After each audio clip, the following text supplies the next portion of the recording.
Welcome back to the Right on Crime podcast. I'm Ross Jackson, and I'm here today with Frank Russo, our Georgia State Director for Right on Crime. Thanks for having us. Great. It's so exciting to be here in Texas, and although we don't have a Georgia flag with us today, I'm still proud to be part of the great work y'all are doing here. Yeah, well, we're glad to have you as an honorary Texan this week. So Georgia just launched their legislative session for this year. Could you talk about what the priorities are and what is related to criminal justice? Yeah, absolutely. And it's a difficult year for a lot of us because we're all running towards elections, and that season gets colored by the policy that we pass at the state legislative level. And Georgia's no different. So in the Peach State, we've been focused on a couple different areas. And one of those really is how do we improve public safety in a way that keeps our criminal justice system fair and profitable to make sure the taxpayers are getting what they pay for. So it's a couple exciting efforts, whether it's around occupational licensing or focusing on making sure that we continue to build out rehabilitative tools for those coming back from prison, but also supporting law enforcement on the front end, making sure our courts, our prosecutors, our public defenders, and our sheriff and local police leaders have the tools they need to keep us safe, but also do so in a way that doesn't destroy their lives. I think we don't think often hard enough about how hard the job of law enforcement's been, and I know that the state legislature in Georgia's focused on it. Yeah. So we're about to have elections in the Peach State very soon, and public safety is always a great talking point for candidates. So how do you think the discussion around public safety is going to go in this next election cycle? Well, that's part of our work, is to make sure it stays on task. And what does that mean? It means tools that actually work. So, the one problem with election season is the rhetoric. And I think I always get concerned at the idea that, I'm pro-public safety. What does that actually mean? I think for all of us, we touched on this a little bit. It's a session of how do we make sure that the resources are available so that we can recruit and retain good officers, good prosecutors, good court staff, and good public defenders, attorneys that want to be in the public interest trade. And so there's a lot of focus on making sure that those recruitment and retention tools and resources are available. But it also means we've got to focus on the back end. So in Georgia, you've got 95% of the folks who go into our incarceration systems coming back out. What are we doing to make sure that they are getting to be productive members of our community? And I think that's been a big challenge in the state of Georgia, and one I'm really hopeful we'll address this session. Yeah. Going along with that conversation about how can we make sure that we're producing people coming out of the system that can get into jobs that help them reenter society and get on the right track. So Georgia's occupational licensing laws are going to be a big topic next session, and they've been a big barrier so far for people coming home from prison. How are these barriers going to affect public safety and reentry outcomes? Yeah, we've got some of the craziest laws, I think, when it comes to occupational licensing, and it's probably a good chance to take a step back. What's an occupational license? Well, it's a good idea in theory, right? You want the person, whether it be, welding, cutting your hair, driving trucks with CDLs, to be qualified for the jobs they have. And so these licenses exist to create and ensure that the training's done for these professions to keep us all safe. It goes right back to community safety, which always has a tie-in. But the challenge in our state is we've written these laws a little bit too broad. And so what we've done is allow entire industries or trades to exclude individuals, not just if they have a felony. Listen, if you've got a conviction that's related to driving, well, certainly there's a concern you don't want that person driving a big rig. But we also have it for something called moral turpitude.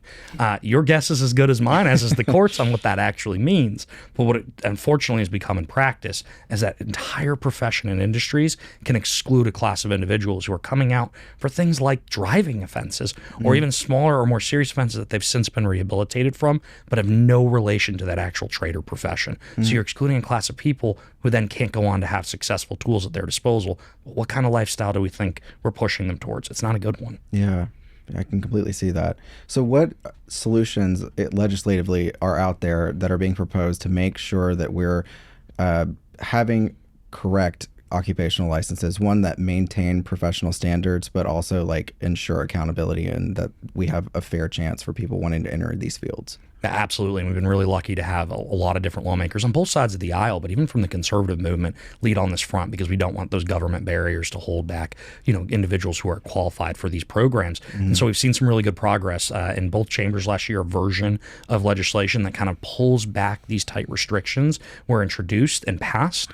But there's obviously, just as with every legislative piece of tool, we've got to make sure we get the language right. So we brought it back this session, one, to pull back and be more clear on what moral turpitude actually actually means, and ensure that there's an actual standard for excluding folks who maybe rightfully should not be working in a certain profession, while also ensuring that we allow individuals to earn their way back in by ensuring that these industries cannot exclude folks based on an offense that's unrelated to the actual trade or profession. So it sounds a little bit simpler than it is. It's a couple pages of legislative text, but I think for the purposes of the public, it's pretty simple. We're going to create opportunities for second chances, and those folks who are coming out of incarceration, if they earn it, they're going to get them.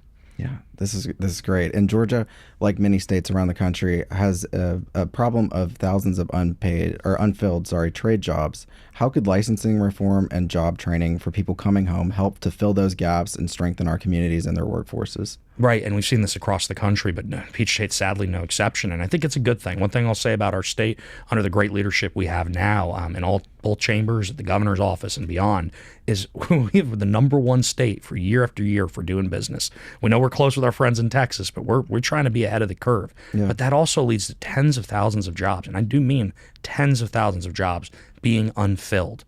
Well, if you're able to apply this trade, especially to folks who we know are coming home, who have the opportunity to work in an industry that is, again, unrelated to the crime that may have originally been committed, why are we not putting those folks into those trade opportunities to then be successful? And I will tell you that process has already started at the state level, but this barrier on occupational licensing is the last piece of the puzzle that's been left off the board. So if you train someone in prison for years and you've got these tens of thousands of jobs open, and then they can't go into those industries, we've set them up for failure, and we've set our system up for failure. Yeah. Well, that's a very important conversation, and I want to switch gears a little bit so that we get to talk about some other issues going on in Georgia. One of them being creating a sort of unified court and management system. So Georgia courts haven't done the best job so far of communicating across their jurisdictions. What challenges does that create for judges, prosecutors, defense attorneys throughout the state? Absolutely, and I think I'd make my defense attorney and prosecutor friend smile, because I'm an attorney who doesn't practice in any of this space, and yet I recognize how much of a challenge it is. Thankfully, I get to talk to you all on a daily basis. Yeah. But imagine if we didn't have even the online systems we have in the policy world to talk to each other, to make sure that we're communicating and know what legislative text looks like. Yeah. Well, that's the reality for our state, and and the reality comes from the fact that we've got 159 unique counties, something that makes Georgia an incredible place, makes the Peach State unique in its own way, but it does create challenges when a lot of those counties have different rules and procedures and processes.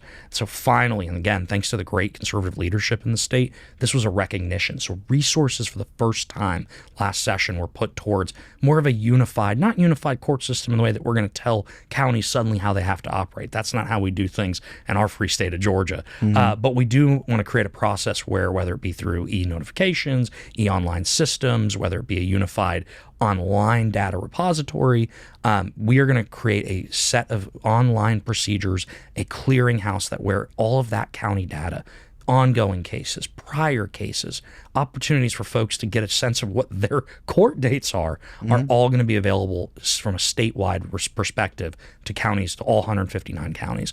And so I think on the front end, it is exciting, it's necessary, and it's great that our leaders have recognized the importance of public safety when it comes to actually automating and being online and having the tools to each of those different sectors of the field. But also, most importantly, it creates a system of accountability that ensures that the people of our communities can feel safe, knowing if you have something in Fulton County and it moves over to Cherokee County or back to Forsyth County, that's not going to get lost in the shuffle, and we can work together to solve these problems, make sure that there's accountability, and then make sure there's success in the rehabilitation end. That's great, and that's something the state really looks forward to working on, I know. I'm going to shift gears on you one more time. So a lot of the work that you've done, especially in D.C. and now in Georgia, focuses on helping survivors of human trafficking. Some survivors of trafficking have historically been prosecuted for crimes they were forced to commit. Recently, we've seen the Survivor Justice Act come to light.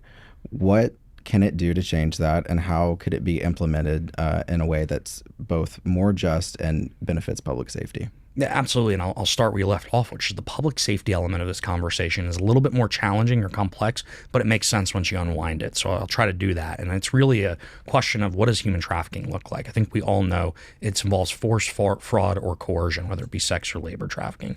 What does that mean in practice? Unfortunately, it means those horrible criminal traffickers that we want to go after coerce their victims into committing many of the crimes, whether it be financial or physical or anything of that nature, and then force those individuals into a life of abuse abuse that they don't want to be in. So when you are prosecuting these cases, and for years, and it's not just a criticism of law enforcement, there are challenges to identifying who those real complex criminalized actors are. And then we've got these victim subset that's been pushed in a way that doesn't understand the court system or has been put in a situation where they are set up to fail. And so what these laws do is they recognize that, and they create a couple different pathways. One is, at the front end, it gives the victims a chance in the court to say, hey, I am a victim of this. I can prove it by a high evidentiary burden, because we don't want folks making false claims. We want the true survivors to feel the support that they deserve. And so it creates that in-court process. But also importantly, there's a lot of folks who suffered under that system that just didn't recognize survivor status. And so what we've been able to do in a really exciting way is make sure that there's a chance for them to vacate some of those convictions, to have a second and earn a second chance, and be reinstituted into society in a way that they don't have a criminal record that follows them around. And I'll tell you, in Georgia, one of the cool things is we just had our first major resentencing, and it was one where the prosecution, the defense, law enforcement, and the survivor herself worked together to come to a solution to make sure that she was able to tell her story, return home for the first time after almost 20 years, and be set up in a plan for success that she can live out her life in a successful way. That's what these laws look like, and it benefits all aspects of the system.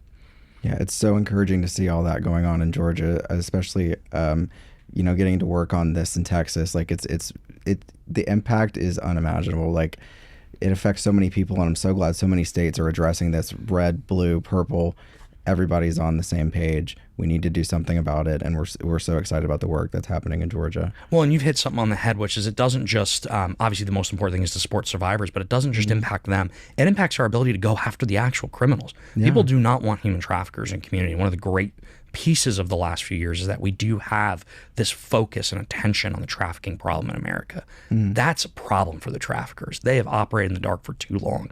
Once we identify and support these survivors, they're part of that network, so helps identify those bad guys, and now we can go get them, and we can keep our community safe. I think it's the best of all worlds, and I'm really excited to see it take off, not just like you said at the state level, but even nationally. At the federal level, yeah. Taking all these together, the things that we've talked about, the licensing, the human trafficking, the court modernization, what would a successful legislative session in Georgia look like in the next year? That's a great question. I think it's continuing down this path of public safety, conservative-based values that actually lead to positive outcomes. That's a really fancy way of saying we've got to get some of these bills over the line. So whether you look at occupational licensing, we've got to make sure that opportunity for those folks returning is available this year. We get that over the line legislatively. I think secondarily, we look at that Survivor Justice Act in Georgia. We got to make sure it's being properly implemented. Yep. I think we need to be open to suggestion and improvement, but not in a way that ever limits the ability for these survivors to earn that second chance. So there's a striking the right balance there, and I think we've off to a good start, but we're going to learn along the way. And I think something we miss in our policy field is it's not just about passing laws, it's about implementing them. And that's my last one, which is we talked about the importance of not just court unified systems, but notifications, folks making sure they can get to court, that they have access to their records, that law enforcement has access to these records through counties and across the state. That opportunity to properly implement this system and for it to remain a fiscal priority of this legislature, which all accounts say that it will, I think that's an opportunity to really improve public safety in the long term, not just the short term in the Peach State. Yeah, well, it sounds like you got a lot of work in line for you, Frank, in Georgia, and we're excited to see what you get accomplished this legislative session. We know you'll do great. So where can people keep up with you and your work and what all you're doing? Now, I'm really excited to share that RightOnCrime.com is obviously the go-to, but there's a great social media presence that we put up, whether it be on Facebook, Twitter, Instagram, X, I guess is what it is these days, TikTok. You can find us in all of those places. I'm on all of those platforms. So really excited to share our continued momentum in Georgia, but also the work that Right on Crime is doing around the country. Absolutely. Well, thanks for joining us today, Frank. And if you want to join us at rightoncrime.com, you can learn all about the work that Frank's doing and all of our wonderful state directors across the country.